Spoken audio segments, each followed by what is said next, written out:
नमस्कार दोस्तों, मैं हूं दिनेश के ओरा। स्वागत है आपका इस कार्यक्रम के अंदर। दोस्तों, लोकतंत्र, क्या लोकतंत्र का मतलब सिर्फ चुनाव करवाना होता है या फिर लोकतंत्र का मतलब इसके अलावा कुछ और है? बहुत सारी रिपोर्ट्स जो आती हैं फ्रीडम हाउस अमेरिका की या वीडम स्वीडन की, वो ये कहती हैं कि इंडिया या तो इलेक्टोरल ऑटोक्रेसी है या एक फ्लॉड डेमोक्रेसी है।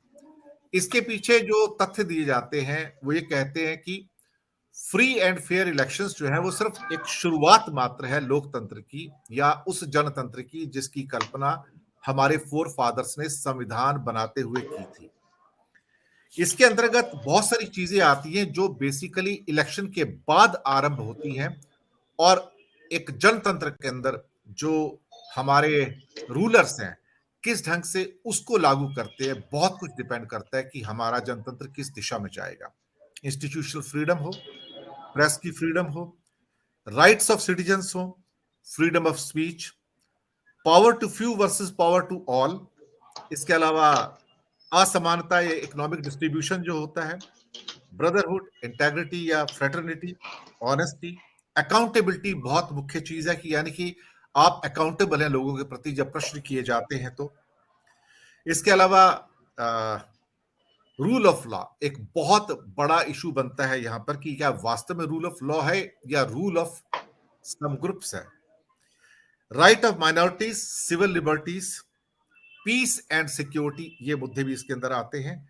डेमोक्रेसी और एम्पावरमेंट ये भी इसके अंदर आता है।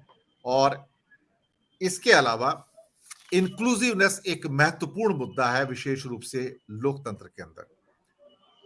एक सबसे महत्वपूर्ण चीज होती है एक असली जेन्युइन लोकतंत्र के अंदर, राइट टू डिसेंट, यानी कि आपके पास ये अधिकार होता है कि आप किसी की आलोचना कर सकें, नीति की आलोचना हो या जो चीज आपको पसंद ना हो आप उसकी आलोचना कर सकें बिना फियर के, बिना डर के।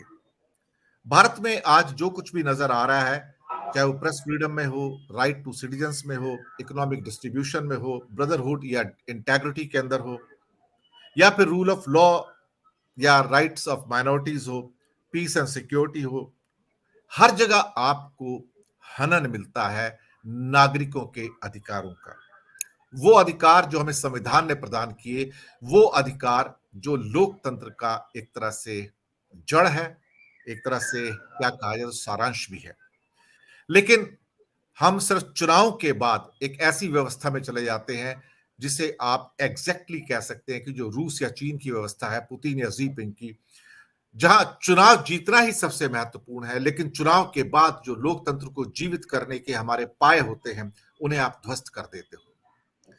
दोस्तों, आज इसी विषय पर चर्चा करने के लिए कि क्या लोकतंत्र चुनाव करवाना ही है या लोकतंत्र वही जो प्रजा मन भाए, और जो प्रजा मन भाए वही होता है जहां पर आप नागरिकों के अधिकारों का सम्मान करते हैं, इंस्टीट्यूशन से उनके अधिकारों का सम्मान करते हैं, और जो उनकी जो सिविल लिबर्टीज हैं, प्रेस की हो या किसी आम नागरिक की हो, मीडिया जिसको कह सकते हो या बाकी चीजें हैं, वो हो।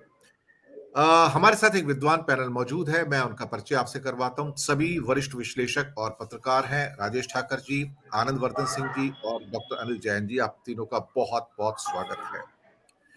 सबसे पहले मैं आऊंगा राजेश जी आपके पास। भारत ने पहले भी एक इमरजेंसी का दौर देखा है, ऐसी बात नहीं है, वो भी एक तानाशाही का दौर था। लेकिन एक दौर ऐसा भी था जहां 356 का उपयोग करके हम सरकारों को ध्वस्त कर देते थे, कांग्रेस के उसमें। लेकिन अब भी सरकारें ध्वस्त होती हैं बिना 356 के। आप सोचिए, लोगों की खरीद फरोख्त होती है, अब भी अघोषित इमरजेंसी होती है, किसी को कभी भी उठाकर जेल में डाल दिया जाता है, नाम के लिए उसका नेम, चाहे कप्पन हो या एक छोटी सी फिल्मी चीज के ऊपर क्या कहते हैं पवन खेड़ा का केस हो या नेहा राठौर का केस हो, अनगिनत केस ऐसे हैं। लेकिन अगर आपके गले में एक भगवा पटका पहना हुआ है आपने, तो फिर आप कोई भी क्राइम कर लीजिए, ना कोई पुलिस केस दायर करेगी, ना ही किसी लोकतांत्रिक परंपरा का निर्वहन किया जाएगा। पहली टिप्पणी ये लूंगा, क्या चुनाव ही लोकतंत्र है? या लोकतंत्र अगर रियल टाइम में कहा जाए चुनाव के बाद आरंभ होते हैं और वहां जो हमारी सरकारें हैं, जो व्यवस्था है, वो बताती है कि ये रियल लोकतंत्र है। राजेश ठाकर जी, आपकी पहली ऑब्जर्वेशन। दिनेश जी, जो अनुभव ये लोकतंत्र का गला घोंटा जा रहा है कि लोकतंत्र के साथ क्या खिलवाड़ किया जा रहा है, उसका 2014 के बाद जो कर रहे हैं वो हमने 2002 से अनुभव करना शुरू कर दिया था। तो इस मामले में हम आप सबसे सीनियर है गुजरात के लोग क्योंकि जो शैली गुजरात के अंदर जिस प्रकार से सारी जो संस्थाएं हैं उनकी आवाज दबाने के लिए, वो चाहे मीडिया हो या उनकी गवर्नमेंट एजेंसी है, उसका जो प्रयास किया जा रहा था, वही जो मॉडल है वो भी देश में लागू है। और स्थिति ये हम बात करते हैं कि जनता की डेमोक्रेसी की या मीडिया के डेमोक्रेसी की, लेकिन एक ऐसा दौर है जिसमें जो जनता है उसका भी बहुत बड़ा हिस्सा वो खुद जो है वो सत्ता का गला अपने पट्टा जो है अपने गले में डाल के बैठी है। मीडिया जो है वो अपने आप जो है सत्ता के घुंघरू पैरों में डालकर वो राजनीति के कोठे पर जो है मुजरा कर रही है। तो ये एक ऐसा हो गया है कि बिल्कुल गठबंधन जैसा हो गया। और ये आपने 1975 की याद दिला दी, लेकिन राजनीतिक लोग जो है उसमें भी नरेंद्र मोदी जो है वो गलतियों से सीखते हैं। तो उन्होंने देख लिया कि इंदिरा गांधी की जो गलती थी उसका परिणाम उनको किस तरह से भुगतना पड़ा था। तो वो ये गलती नहीं करने जा रहे हैं, वो ये डिक्लेयर इमरजेंसी नहीं कर रहे हैं, वो इस प्रकार से शासन चला रहे हैं कि जिसमें इमरजेंसी के सारे जो लॉज है, जो रूल्स है वो लागू है, लेकिन वो अघोषित है। यानी कि आपने जैसे कहा कि आप आलोचना नहीं कर सकते। कोई कॉमेडियन है, वो अगर व्यंग में भी राजनीति की जो है वो पैरोडी कर देता है तो उसको भी जेल जाना पड़ता है। आपने नेहा राठौड़ का एग्जाम्पल दिया कि कोई कविता करता है, वो राजनीति के खिलाफ कविता होती है, तो उसको भी जेल जाना पड़ता है।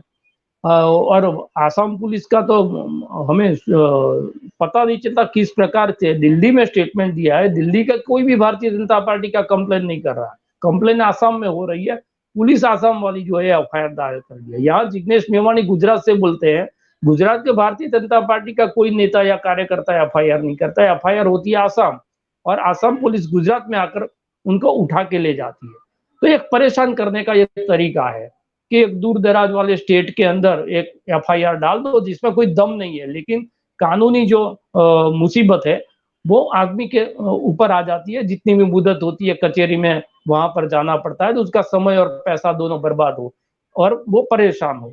इस प्रकार की कोशिश जो है वो की जाती है। आपने बॉलीवुड की भी याद दिलाई कि किस प्रकार से फेवरिज्म उसमें भी हो रहा है कि कुछ लोग हैं उसके फिल्म जो है उनको प्रमोट किया जा रहा है गवर्नमेंट की ओर से, उनका मुफ्त टिकट जो है वो पार्टी की ओर से बांटा जा रहा है। दूसरा कोई है तो उसकी जो फिल्म से उस पर छोटी छोटी बातों पर उसको बॉयकॉट करके किस तरह से उनका नुकसान किया जाए, आर्थिक नुकसान किया जाए, ये हो रहा है। तो मिले सुर मेरा तुम्हारा ये जो है एक स्लोगन है कि जो सत्ता के साथ में है या सत्ता के साथ दिख रहे हैं या उनके समर्थन में है या विरोध में है लेकिन बोल नहीं रहे हैं, वो लोग जो है वो सुरक्षित है। उसके अलावा जितने भी लोग हैं जो सत्ता से सवाल कर रहे हैं, सत्ता के खिलाफ बोल रहे हैं, सत्ता की जो नाकामियां है, जो उनकी विफलता है, जो उनकी वैचारिक जो है बातें उस पर अपनी राय दे रहे हैं, मुखरता से दे रहे हैं, वो सारे लोगों का ये एग्जाम्पल है। पवन खेड़ा को कोई ऐसा क्राइम नहीं था कि उनको एयरपोर्ट से उठा लिया जाए।